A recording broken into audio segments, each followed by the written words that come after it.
Sobrang ganda. Talagang recommended ko po si Ate Iwa. Thank you.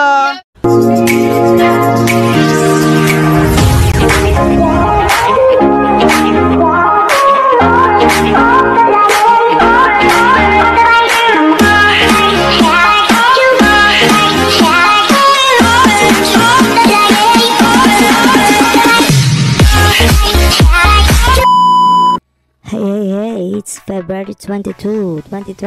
Ito, lalatagan niya to. Ha? Ha? Hindi ba?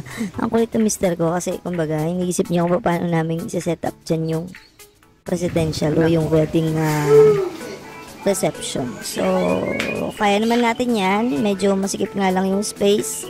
Pero gagawin natin ng paraan para magkasya yung ating mga bisita.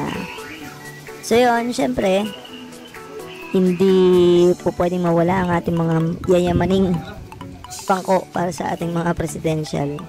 So, hindi nga natin kinaya yung kasi masyadong bulky kasi yung Tiffany. So, yung mga oras na yan is madaling araw na o umaga dahil natapos na namin yung kalahati ng ceiling nung gabi.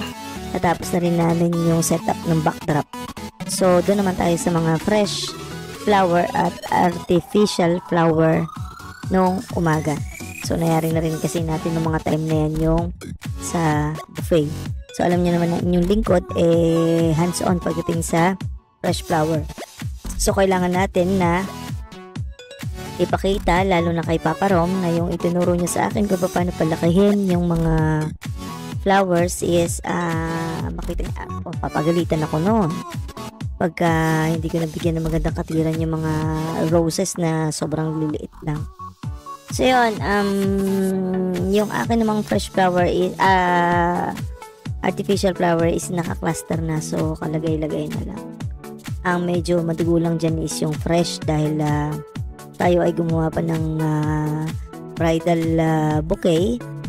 Tapos ang ating centerpiece is fresh since maliit yung ating space, so maliit lang o makitid lang na lamesa yung ginamit natin, which is nilagyan lang natin ng isang eleganteng centerpiece o isa lang, kumbaga sa taas na lang natin pinadaan yung design ng ating presidential table. Kaya may nakikita kayong yan yung kahoy na yan na naka-A.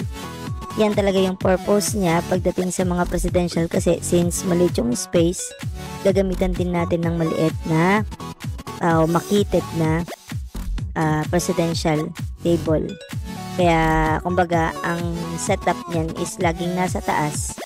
Pero pag malaki yung space, pwede tayong magkaroon ng flower garland o gagawin natin garland yung nasa gitna ng presidential table.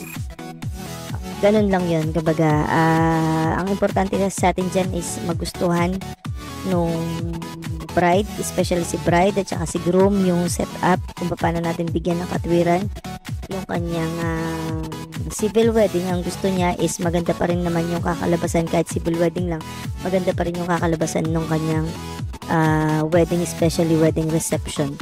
So yon, nagkaroon tayo ng program dyan. So salamat sa aking event host na si Kenneth Orquiola. First time ko siyang nakasama dun sa event ko. So thank you naman. Hindi pala first time, second time na to.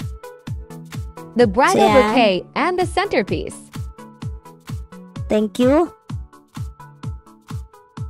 Sa family Gamponya. The backdrop. And family Barcelona. Thank you for trusting 3K Design. The reception.